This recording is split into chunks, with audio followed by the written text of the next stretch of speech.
देवांशु कुमार के डायरेक्शन में जो ये अभी देखा है खलबली रेकॉर्ड्स, ये क्या है एग्जैक्टली? देखो, जैसे ही फर्स्ट फ्रेम से ये शुरू होता है सीरीज, पहला एपिसोड, पहला जो सीन रहता है, उसको देख करके पहली बात तो दिमाग कहीं से भी कुछ कनेक्ट नहीं कर पा रहा होता है, क्योंकि अचानक से उठा के ठोक डालते हैं। लेकिन जैसे ही 10 मिनट गुजारता हूं मैं, उसके बाद से कहानी में जैसे घुसना शुरू करता हूं, तो ऐसा लगता है कि बहुत सारे इंसिडेंट को सिनेमैटिक लिबर्टी लेते हुए उसको अलग तरह से हमारे सामने रखा गया है, और उनको भी ये चीज पता है कि जो ऑडियंस है वो अपने आप कनेक्ट कर लेगी कि किस बारे में, कौन से आर्टिस्ट की, किस वक्त की बात हो रही है। फर्स्ट जो फ्रेम दिखाया जाता है, मुझे ऐसा लगता है कि सिद्धू मूसेवाला को कनेक्ट करने की कोशिश की गई है कि वो गाना गा रहे होते हैं, गाना गाने के बाद से फैंस के ऊपर में कूदते हैं और अचानक से एक गोली चलती है, और फिर जब हॉस्पिटल पहुंचते हैं तब तक He's dead। अब इस चीज को सिद्धू मूसेवाले के साथ में कैसे कनेक्ट कर सकते हैं, क्योंकि उसमें भी दिखा रहा होता है कि उसको बोलते हैं भाई तेरे हेटर्स बहुत है, तू भीड़ में मत जा। सिद्धू मूसेवाले को भी जो है लॉरेंस बिश्नोई गैंग की तरफ से यही मिल रहा होता है, दिखेगा तो ठोक दूंगा। अब ये चीज हो भी जाता है कि भाई जीप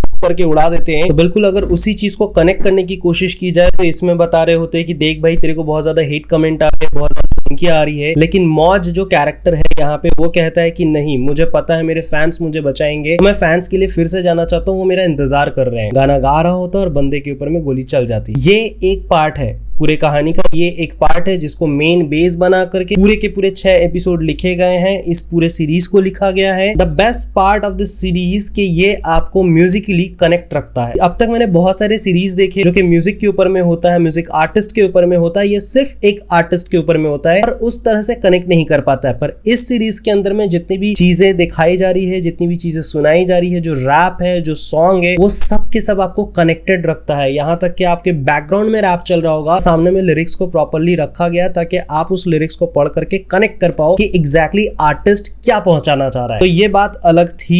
अब बात करना चाहता हूं कि इसके अंदर में वो वाली बात तो थी जो मैंने शुरू में बताया, लेकिन एक लेबल के ऊपर में भी बात चल रही है कि 2 लेबल आपस में एक भिड़े हुए हैं और वो कोई और नहीं, अपने ही फैमिली मेंबर है। यहाँ पे राम कपूर को दिखाया जा रहा है कि गैलेक्सी नाम का एक लेबल चलाते हैं, म्यूजिक लेबल, जहां पे वो आर्टिस्ट को खरीद लेते हैं। एक तरह से दिखाते हैं कि वो पूरा खरीद लेते हैं, आर्टिस्ट को बहुत बड़ा बड़ा सपना दिखाते, कहते हैं कि 10 साल अगर तुमने मुझे दिया तो तुम्हारा ड्रीम हाउस, तुम्हारा प्राइवेट जेट और तुम इतना कमा लोगे, 10 साल के बाद काम करने की जरूरत ही नहीं पड़ेगी। और इसी झांसे में आकर के जितने भी सिंगर्स होते हैं, रैपर्स होते हैं, वो फंस जाते हैं। मुझे बताने की जरूरत नहीं है कि ये कौन करता है, one and only T series है। आज तक जो भी उसके पास में गया है, उसके बाद से जब निकला है वो पूरी तरह से बर्बाद निकला है। वो सोच करके जाते हैं कि मैं कमाने जा रहा हूं, लेकिन काफी लंबे समय के बाद में ये पता चलता है कि जो कॉन्ट्रैक्ट उन्होंने साइन किया है वो कभी भी उनके फेवर में नहीं, लेबल के फेवर में है। वहीं पे राम कपूर के बेटे का जो रोल प्ले कर रहा है वो बंदा बनाता है खलबली रिकॉर्ड्स। अब वो क्या करता है कि उसे पता है कि म्यूजिक कंपनी किस तरह से काम करती है और आर्टिस्ट के साथ में क्या करती है। वो उसके रिवर्स करना शुरू करता है। वो कहता है कि मैं आर्टिस्ट को वो दूंगा जो वो डिजर्व करता है, मैं उसे थोड़ा कम पैसे दूंगा लेकिन उससे उसका हक नहीं छीनूंगा। सीरीज के अंदर में जैसे ही मौज का डेथ दिखाते हैं, उसके बाद से उसकी पार्टनर को जो है एक धमकियां मिलनी शुरू होती है। आर्टिस्ट कभी भी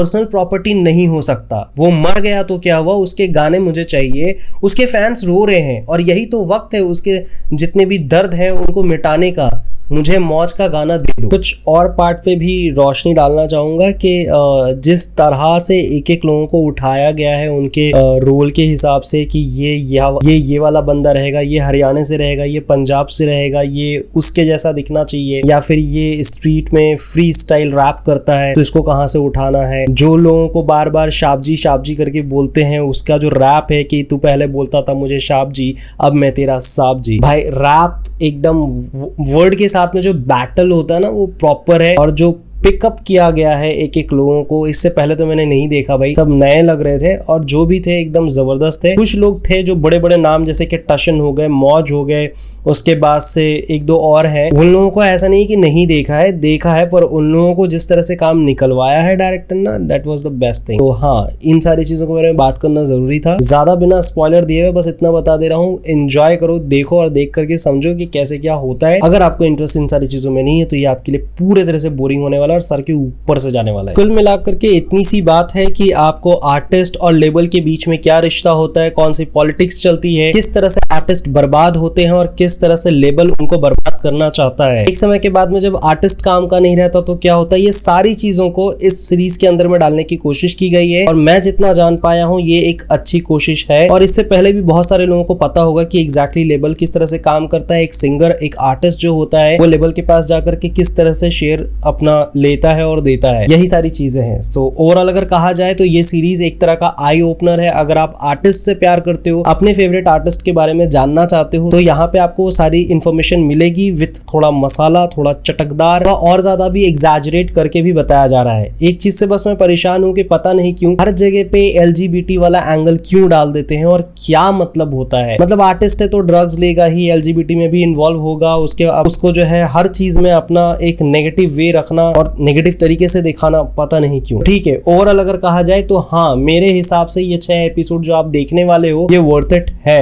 अगर आप आर्टिस्ट और लेबल के बारे में जानना चाहते हो तो। ओवरऑल डायरेक्शन अच्छी है, बैकग्राउंड म्यूजिक की तो क्या ही बात है, स्टोरी राइटिंग जबरदस्त है और परफॉर्मेंस एकदम सा फाड़ है। कोई अपने रोल को ऐसा नहीं निभाया जिसको देख करके लगे कि भाई ये तो नूब है या फिर बस जबरदस्ती डाल दिया है और ये कुछ भी कर रहा है। कोई भी आर्टिस्ट आपको ऐसा नहीं लगेगा, सबने अपना परफॉर्मेंस एकदम जबरदस्त दिया है, तो मेरे लिए ये वर्थ इट है। So that's it, that was my honest reaction for this series. What's your take? अगर आपने देखा तो बताओ, वरना सिर्फ 29 रुपीज़ में अवेलेबल है जियो सिनेमा में, जा करके आप देख सकते हो। मैं कोई प्रमोट नहीं कर रहा हूँ, मुझे कोई पैसा नहीं मिला है, मुझे कोई पैसा देता भी नहीं। सो दैट्स इट, यहाँ तक वीडियो देखने के लिए तहे दिल से धन्यवाद। मिलूंगा नेक्स्ट वीडियो में, तब तक के लिए स्वस्थ रहो, मस्त रहो, जबरदस्त रहो।